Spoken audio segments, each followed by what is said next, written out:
The Critical Conflict Resolution Skills by Pharaoh Mitchell.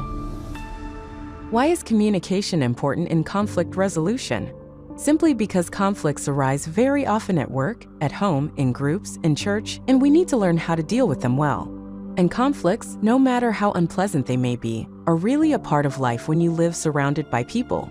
Therefore, many companies and individuals are investing in a variety of online certified conflict resolution training courses to facilitate their workspace and allow their employees to work in a better environment. As I like to say, where people are, there will also be problems. It's a joke I'm making, but it reflects a deeper reality that we all face. Different opinions, different methods, different ideas happen because we are all different. However, these differences can sometimes cause conflicts where each side is stubborn about its own opinion. Other times it may be due to the imperfect nature of all of us, imperfect and always making mistakes. All these things can cause conflicts, and that's why there is the importance of communication skills. Effective communication skills can diffuse a potentially explosive conflict in a short time, while poor communication skills can trigger it. As a leader, you need to be well equipped to handle these situations because they can make or break your team. If you handle it badly, you could lose the respect of your team and your leadership in their lives as well. Attitudes that people adopt when faced with conflict. 1. Win at all costs. In general, insecure people find it important to win an argument because they somehow believe that losing an argument would mean that their own value as a person is being questioned. They find it difficult to accept defeat or compromise. Such behavior is destructive and brutal for the development of any relationship. 2. Avoid the problem completely. Avoidance is how many people deal with conflict.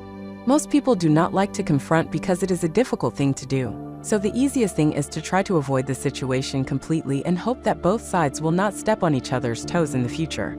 Although this method avoids the explosive effects of a conflict, it does not solve the underlying problems in any way.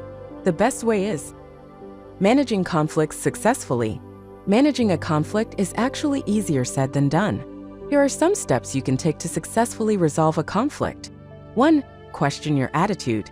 Are you trying to resolve this conflict to feel better about yourself? Is it to verbally hurt the other party? Or is it because you really care about the person and want to keep that relationship alive? It is important to question your motivation before confronting because you will frame each of your words and actions in this confrontation. 2. Get together as soon as possible. The longer you stay away from the other party and do not solve problems, the more misunderstandings you will let flow and the more resentment there will be in relationships. It is very natural that we begin to think negatively about the other party, but often the case is that we do not understand the position of the other party. Therefore, it is important that they get together as soon as the opportunity arises. 3. Talk about what you were thinking and how you feel. Start the conversation by sharing what you were thinking when you did what you did and how you felt about the other party's response. Do not draw conclusions or judgments about the other party here. Encourage the other party to talk about their side of the story and their feelings as well. 4. Develop an action plan. Decide on an action plan that meets your expectations to solve the problem. Identify it, agree to solve it within a certain time frame, and leave it behind once it is solved. Create concrete and practical steps that you can take to solve it together. But above all these steps, it starts with a motivation and an attitude of care and love. If you really care about the other person, I think the rest of the steps will fall into place. Communication in conflict situations. Before we dive into how to tackle conflict through communication, it is important we know the varieties of the situations. Often, the only tool we have to resolve a conflict is our ability to speak. Half the key to good communication in a conflict situation is the ability to clearly hear what the other party is saying, and often what they are not saying, in a way that makes them feel heard. The other half is to communicate clearly what you mean in a way that allows the other party to hear and understand your message, and that encourages them to be sensitive to your needs and desires. Good communication in conflict situations relieves tension, builds trust, strengthens relationships, and makes people feel comfortable because they understand each other. At the same time, he stands firm on important points. When a conflict is encountered in a peacekeeping situation, it is often in a context of crisis or extreme tension. Peacekeeping is often carried out in an intercultural environment where there will be additional obstacles to mutual understanding and trust. Main things to learn. Asterisk, become aware of your strengths and weaknesses in the way you communicate in a conflict situation. Gain a deeper understanding of how people view issues differently and how important it is to be aware of your own perspective in a conflict. Learn some methods to reduce tension and communicate effectively. Learn more about some cultural differences in communication. Acquire basic facilitation skills. Conflict resolution is based on good communication. In most cases, the only tools you have to resolve conflicts are your communication skills. Good communication is more about listening than talking and being sensitive to the cultural context in which you find yourself. Improve your communication skills. Communication is your main tool as a conflict responder. Your skills in this area are essential. An experienced mediator will listen much more than talk. A good conflict responder will listen to one of the parties to a conflict in a way that makes them feel heard, validates them, allows them to feel understood, gets the necessary information, and keeps communication open. Sometimes all that is really needed to resolve a conflict is for the parties to feel that they have really been heard and understood by the other party. If a third party is present, it is even more important that the parties feel heard to build trust. The good mediator will also communicate directly, honestly, and openly, clearly about what he is trying to say and without double messages. Listen carefully. Being a good listener is an art form, and being good at art is one of the skills needed to become an effective conflict responder. Many people in conflict situations are confused and cannot clearly see their problems. Thoughtful listening is like holding out a mirror to them, and you will be surprised at the effectiveness of this simple technique. It has a therapeutic quality and can help people become aware of their own ability to solve their problems and achieve greater clarity about what they want. The approach will also give people a deep sense of feeling heard, which will build trust between the parties and the speaker. How to listen carefully. Reflective listening is a non-directive style of listening. This involves listening carefully to what someone says by the weight of his words and reflecting it in him. It does not involve asking questions, presenting your own views, or solving problems in any way. Reflective listening is about listening to the other person on a deep level, following the flow of the conversation and allowing them to take you where you want to go. The following steps should be followed.